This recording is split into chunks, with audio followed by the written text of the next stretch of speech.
Hello everyone, welcome back to our channel. So in this video series we are discussing about the space force, that is non-coplanar force system. So in the previous video we have discussed the concurrent force system and the resultant of concurrent force system. So few concepts of concurrent force system will be implemented in this video. So I request you to first watch that video, then only you will come to know how to find the resultant for the parallel force system. Now this is a non-coplanar force system. So force exists in a different plane.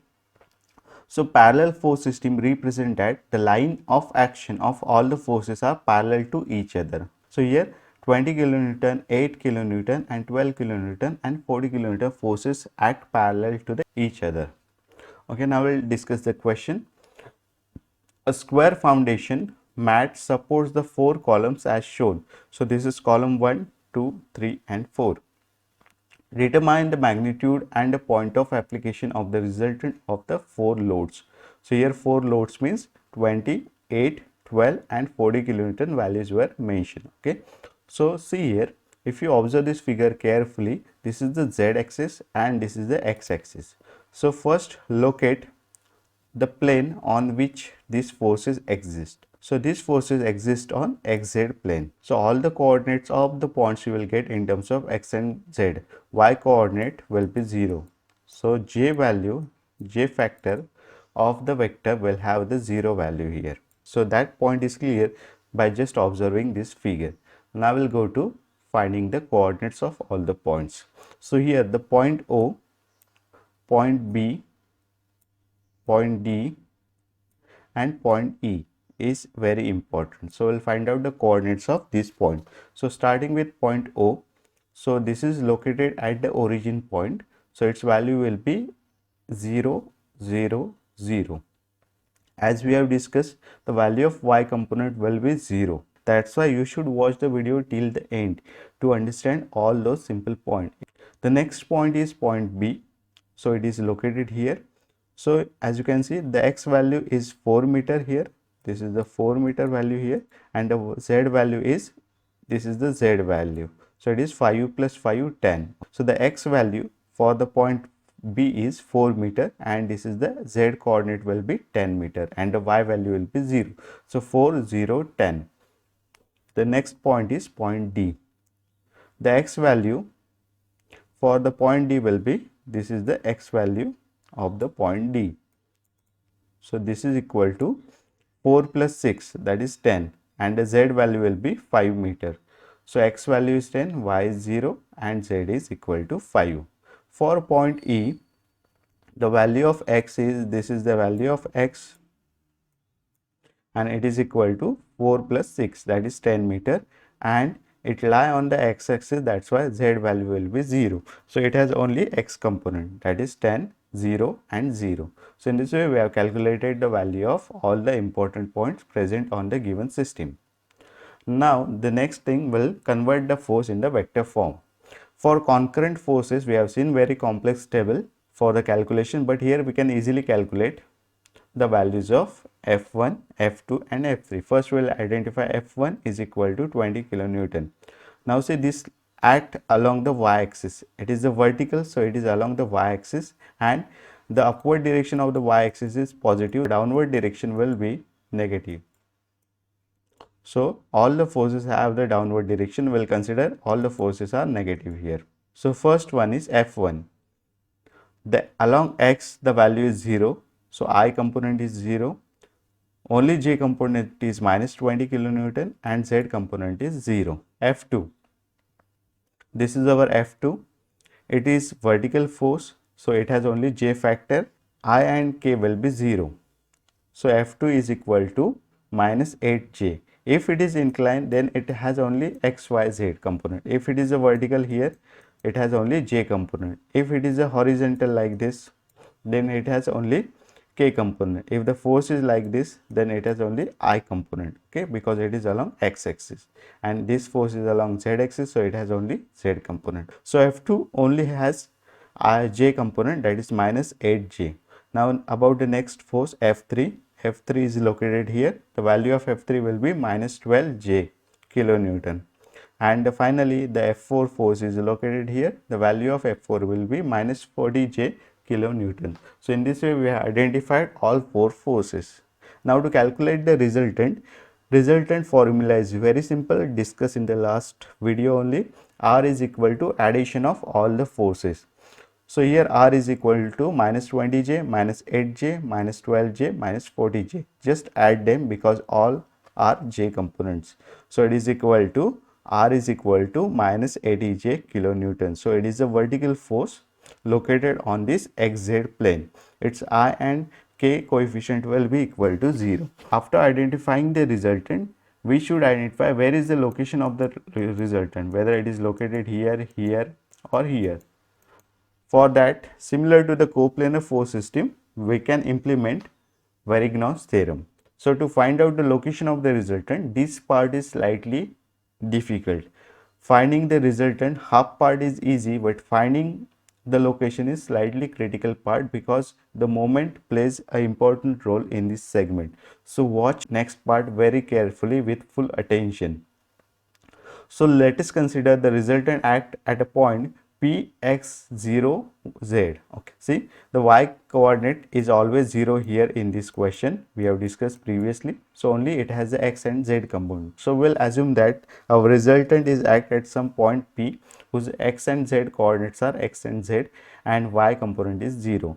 To apply Varignon's theorem, we can take the moment at a point O, that is origin. So here the moment of force F1 about the origin is equal to position vector ROB into force F1. See, you can watch our second video in this series to find out the moment about a point. Now for this force system, you can see the first force is F1, that is 20 kilonewton. So find out the position vector, connect this point O and point B. Now we'll first find out the position vector. For this you should observe this figure. This is very small. You can draw this figure and then you will come to understand. To find out the moment of this 20 kilonewton, we'll connect this point O with B. To find out the moment of 8 kilonewton, we'll connect this point O with the D. And to find out the moment of this 12 kilonewton, we'll connect this point O with the E. So this ROB, ROD and ROE, these position vectors are very critical in the calculations. To find out first one, ROB, we'll first identify what is the final point and the initial point. The final point is point B and initial point is O. Now the coordinates of point B, which are already calculated, so it is equal to 4, 0 and 10. And coordinates of origin O is always 0, 0, 0. So here it should be 4 minus 0. So the answer is 4.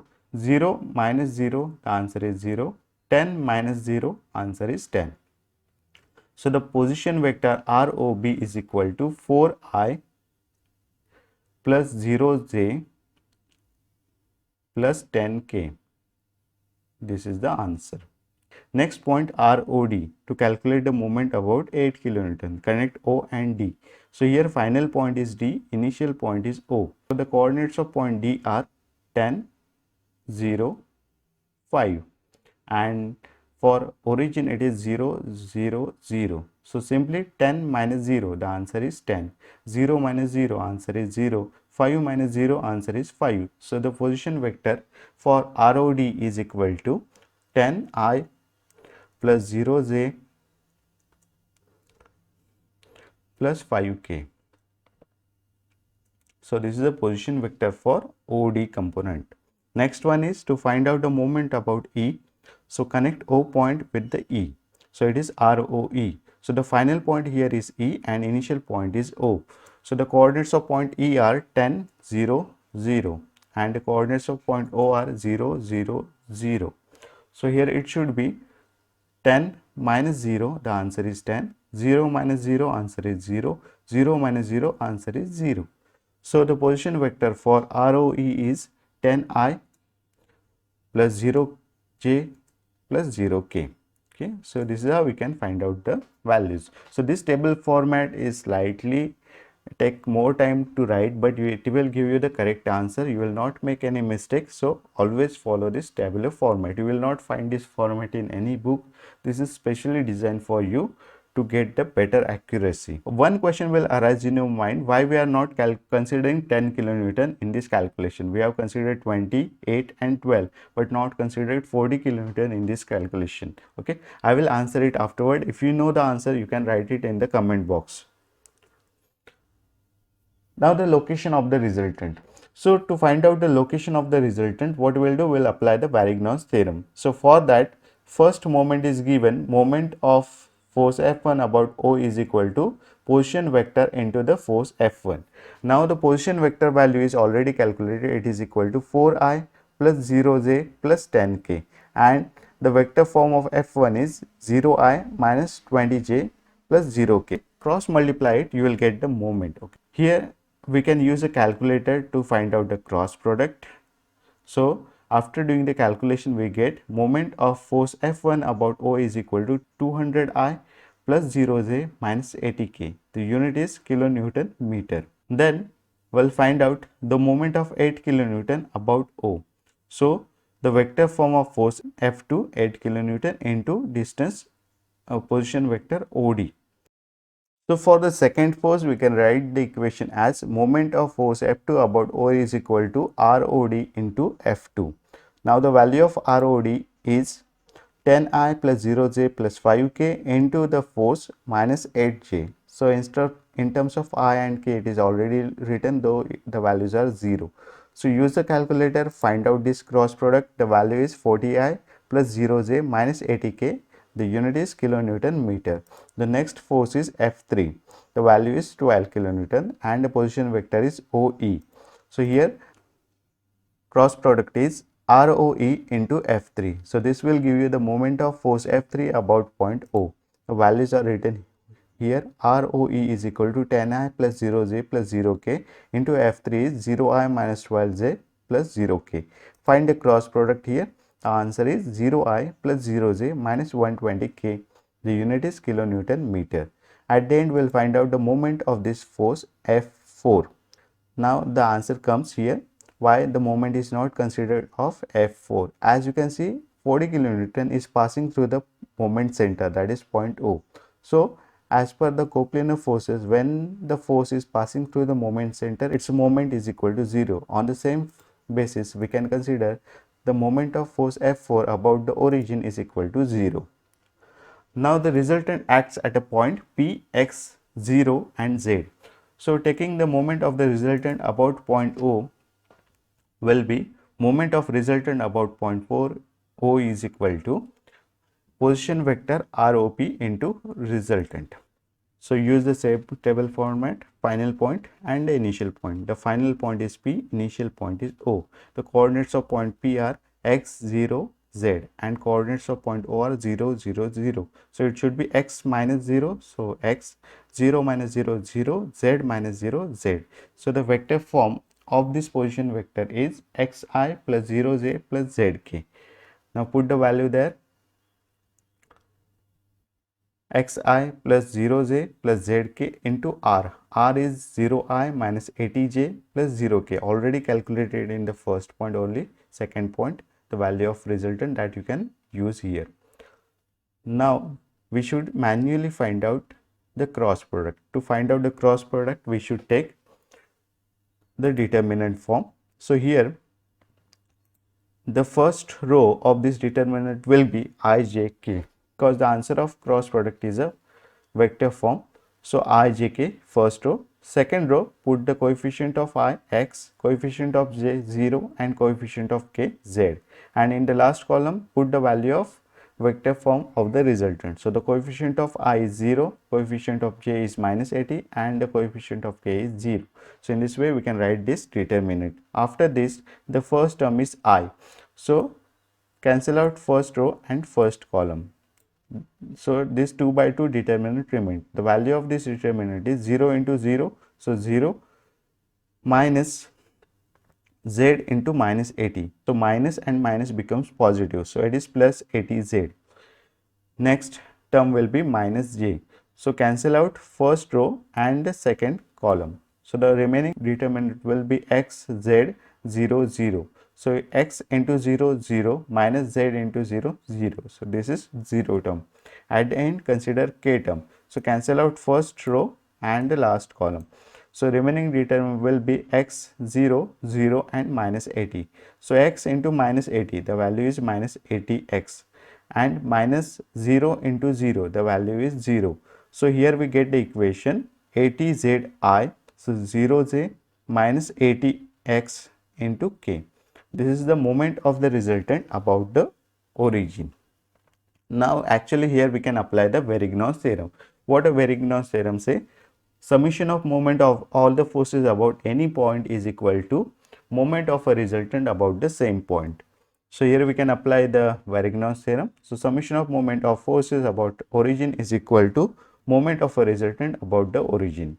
So here moment of F1 about the origin plus moment of F2 about the origin plus moment of F3 about the origin plus moment of F4 about the origin is equal to moment of the resultant about the origin. So put the values from the previous calculation of 4 moments. So moment of F4 is 0. We know that it is equal to moment of resultant 80zi plus 0j plus minus 80xk. Now after getting this equation, we can compare the terms. So here we can compare the coefficients of I. So this is the value of resultant. For resultant, the value of I coefficient is 80z. It is equal to remaining forces. So first one, our first item is 200. So write it 200 here. The next item is plus 40. So write plus 40. The next item is 0. Okay. So here we get 80z is equal to 200 plus 40 is equal to 240. So the value of z here we get is 3 meter. So in this way we can calculate the z value. Next we can compare the k terms. Because y value is always 0 in this calculation, we can ignore it, its value will be 0. So we can directly go for the k terms. Okay. So for resultant equation, so in the resultant equation, the value of k is minus 80x. So we can write it here. So it is equal to all green terms minus 80 minus 80 minus 120 minus 80 minus 80 minus 120, and the last term is 0. You can ignore it. You can do the summation here. So minus 80x is equal to minus 280. So the value of x is 280 divided by 80. So it is 3.5 meter. So we had calculated the value of x, y, z component of the resultant. Okay. So for this parallel force system, finding the resultant is not sufficient. The resultant is equal to minus 80j kilonewton, but you should calculate the value of location also. So location can be found by using the Varignon's theorem. The resultant of these systems lie at the location 3.5, 0 and 3 meter from the origin. So in this way, by solving these steps, you can easily find out the solution and you can easily score marks in this question. If you solve this question multiple times, you will get expert in this question and the time required for the calculation will be minimized and you can do it more accurately. For this, practice is must, because this is very important question considering exam point of view, and such questions will be asked in the final exam. So you should be ready for this. And if you find this video helpful, you can like this video, you can share with your friends, and you can subscribe to our channel. Thank you very much.